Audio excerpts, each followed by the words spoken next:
حدثنا أبو اليمان قال أخبرنا شعيب قال حدثنا أبو الزناد أن عبد الرحمن بن هرمز الأعرج مولى ربيعة بن الحارث حدثه أنه سمع أبا هريرة رضي الله عنه أنه سمع رسول الله صلى الله عليه وسلم يقول: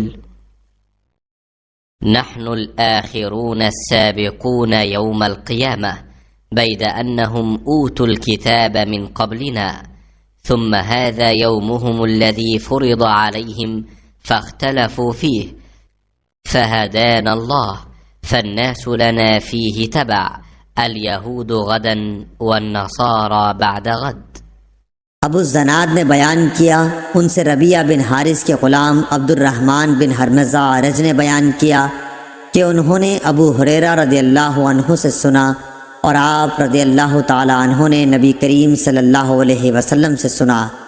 आप सल्लल्लाहु अलैहि वसल्लम ने फरमाया कि हम दुनिया में तमाम उम्मतों के बाद होने के बावजूद क़यामत में सबसे आगे रहेंगे।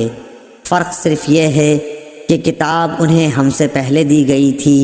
यही जुम्मा उनका दिन था जो तुम पर फ़र्ज़ हुआ है, लेकिन उनका इसके बारे में इख्तलाफ हुआ और अल्लाह ताला ने हमें ये दिन बता दिया, इसलिए लोग इसमें हमारे ताबे होंगे। यहूद दूसरे दिन होंगे और नसारा तीसरे दिन। सही बुखारी हदीस नंबर 876।